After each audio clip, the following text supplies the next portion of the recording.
Yo people, welcome back to the YouTube channel. You already know what time it is. It's time for your Nottingham Forest versus Chelsea preview. That's right, we're back doing the previews. We didn't do one for the last game because we were coming off a big break in the World Cup. There was no lead up to the fixture. There was no form to looking into it. There was no system for that we could really see what Potter was going to be doing, because obviously he's had a lot of time over the break to work with the players, and he sprung a new 4-3-3 on us in that match. And there was no form for the opposition either.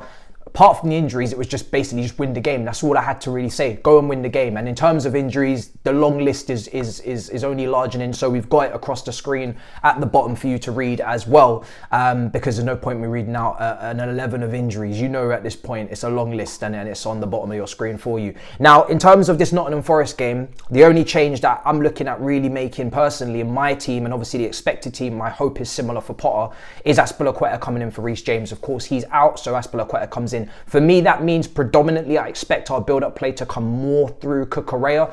I think he's able to take that task on a bit better than Azpilicueta and get further forward, make shift into a back three. And I also would like Trevor Chalobah, I think, to come in for Thiago Silva, just because, again, we don't want to, completely max him out. We've got big games against Manchester City coming up, and he was limping and struggling at the start of that Bournemouth game. So Trevor Chalobah, arguably, in my opinion, was the best centre-back before the World Cup break. He was having some great form. So he comes in next to Koulibaly, and then, like I said, if you have to make shift, move it over, Azpilicueta tucking in and allowing Cucurella the freedom and the license to get forward. That means for me that Zakaria could be switched over with Jorginho to maybe play on that right-hand side for transitions and to help Azpilicueta pace-wise if they do get down that side, whereas obviously Jorginho and Cucurella for pace, that's more balanced. Cucurella is the quick one in transition, so it kind of balances out on both sides instead of giving Jorginho and Azpilicueta the same flank and obviously maybe getting caught out a lot easier. Now, my only really annoyance with the midfield is that when we play Jorginho with Zakaria, we don't really get to see Zakaria in a holding midfield role where he would be licensed and tasked to sit. He is kind of given the freedom to move forward. We saw it in the last game. He's more of a box-to-box midfielder. He's getting forward. He was actually getting in advanced areas and had quite a few chances to score, which is great.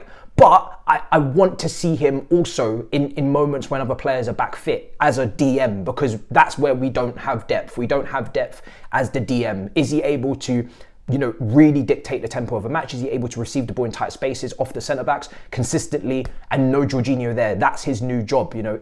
If we can see that at some point this season, that would be great, because if we do bring in Enzo Fernandez, and it looks like we're still negotiating and there's more pressure on that bid and that negotiation, Benfica are starting to soften their stance. He obviously played, I think, yesterday, but he didn't apparently look too interested, looked like he wanted to leave. Benfica lost their first game of the season against Sporting. So it looks like as if that, there could be some movement on that situation, but he's not a holding midfielder either. Enzo is going to be a great addition if he comes in. I'm really excited for him, but he's not a holding midfielder. He would be also best paired next to a sitter. So that's why I would like to see whether Zakaria can do that job without Jorginho as that sitter to maybe balance out Enzo Fernandez. But we'll see in the future with that. Mason Mount was obviously dropping in a lot deeper against Bournemouth as well. And to be fair, like I said, the attackers played well. I thought the attackers were really good. Yeah, Pulisic, people would say, wasn't as good as a Kai Havertz or a Sterling or a Mount, but Pulisic still nearly won a penalty. Had a goal chalked off and was receiving the ball with his back to play a lot of the time, having to try and take fouls and take a lot of punishment. His role was a lot different to Sterling, and I think he still coped with that quite well. It wasn't the glitz and glamour, but it was still a solid performance, a performance that allows and it warrants another start going back to back. So I wouldn't change anything there, despite the fact that Kova and Ziyech are back. Let's not throw Kova straight back in. Let's have him off the bench. Same with Ziyech. They're both susceptible to injuries. We saw it with Ziyech all through his time at Chelsea. Every time he's been able to pick up some form, he's got injured again. Let's get them back on the bench, impact subs, and start to slowly integrate more of these first team players back. Ziyech has not really been playing much under Potter anyway. His January future is still up in the air depending on what happens transfers wise. But let's not just throw these guys in cold feet, you know what I mean? If just come back off the World Cup, cool. Back in on the bench. We won the last game, no reason why a lot of these players that just played, like the Sterling was immense, got a man in a match. Mason Mount was immense. Kai Havertz was immense. Same attack for me. Aubameyang on the bench, same thing, we go again. Now, from Nottingham Forest's point of view, from what I saw against Manchester United, little bits and pieces, Man United were able to get a lot of bodies into the box against Nottingham Forest for the goals, for the cutback for Rashford, obviously from the corner. A lot of bodies were in the box. It was a lot of chaos, and you know, in the end, Nottingham Forest couldn't handle it in the 3-0 defeat. But that was obviously given to them and allowed by the fact that Casemiro was able to just sit. So many images and moments where you can just pause the TV and look at Casemiro, and he's on his own, and everybody else, both fullbacks, Wan-Bissaka and you know, Malacia, just right up there, forward in the box in dangerous situations, and you know, they're just able to just push everybody up there and get numbers in the box. And we still need to improve on doing that and getting more people into the box and having more options, because as you saw against Bournemouth, when people are a little bit closer together, when we play with those 4 attackers, which obviously Mason Mount became that extra attacker from midfield, the combination play in the first 20-25 minutes was brilliant. We played some really good football. Great little 1-2s, give and goes, long balls over the top. I'm looking forward to that if Enzo joins again. The passing range, the vision, he's very, very forward thinking. Even when he was playing in this, you know, lackadaisical kind of not too bothered mood for Benfica in the last match, he was still playing loads of progressive passes and spotting runs. And that's something we've struggled with, and that's why a lot of our strikers are limited, do struggle to, you know, obviously do the technical side of the game, but do need, obviously, the ball in behind. We didn't spot those runs all the time, so he hopefully brings that to the team. At the corner of my eye, I'm seeing Arsenal 2-0 up. Let's not talk about it. Let's focus on us. Let's focus on us, okay? We have a job to do, guys. We need to win this game. We have to win this game. We're way off where we should be. We're not really moving in silence because we're, you know, going for Mudryk, supposedly, and we're pissing everybody off with Todd Bowie's boisterous attitude in terms of the market, very, very bold in everything that he's trying to do. I don't believe the Mudryk, if you're asking, I don't believe the Mudryk transfer is really even feasible or will happen. I think it's just us trying to rattle the cages, once again trying to hijack, as we did for Richarlison, etc. And maybe forcing them to pay up if the agent is talking as well. But, you know, at the same time, you know, we are knocking on doors. We are very aggressive. We are very bold. It is funny in a way, but we are still 8th. So, you know, there's a little bit of a balance to it. We can only be so shameless around here.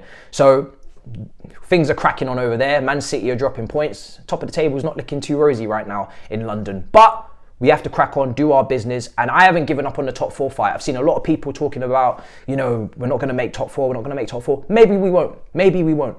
But it's not in our nature. It's not in our crest and on our chest. It's not in our, you know, character and charisma to drop the ball and just say the season's a write-off. Let's not do that. Even Manchester City, I found myself in that FA Cup game coming up saying, we're going to lose, what's the point? We shouldn't have that mentality. We're Chelsea. Why can't we pull off a surprise? Manchester City have just dropped points again to Everton. Why should we feel like we can't go in that FA Cup game next week and win? Why can't we win the FA Cup? Why do we feel like we can't do that? We should never feel like that.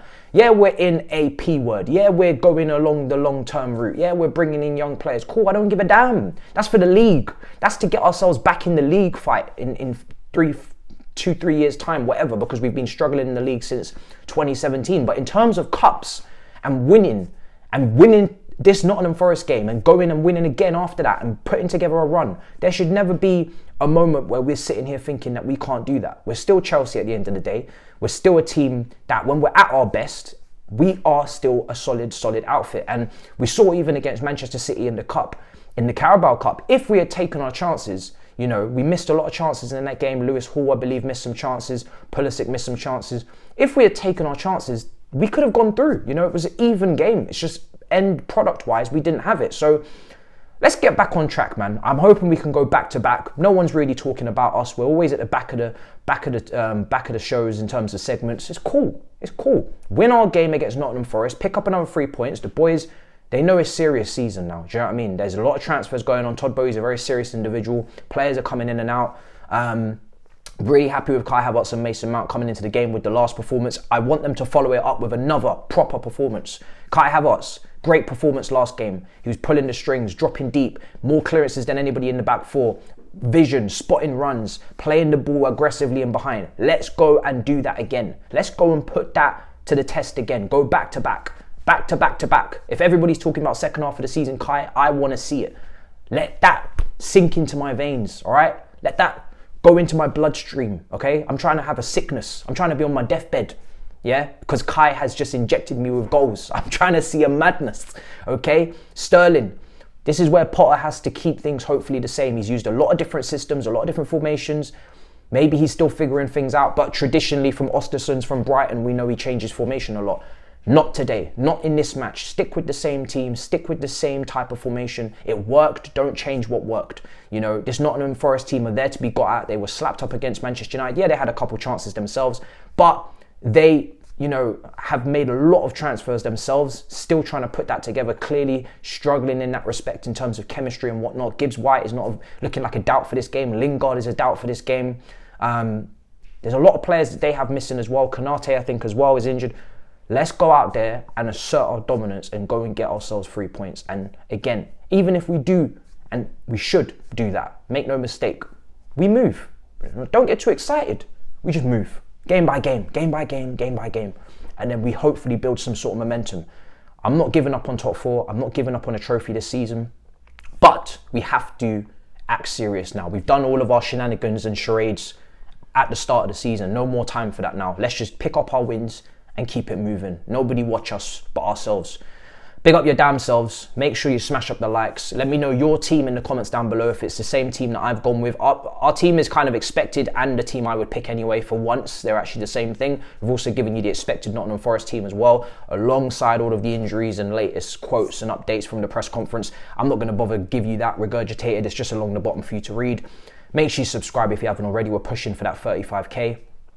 And I'll see you guys for the watch along. Maybe a little FIFA career mode as well before the match, just to get our W settings only buzzing. You know what I'm saying? Get that momentum, get that extra little bit of, you know, good spirits, good feelings for the new year. Make sure as well you enjoy New Year's Eve. Happy New Year to everybody. And we go again. Big up your damn selves. In a bit, people. Peace.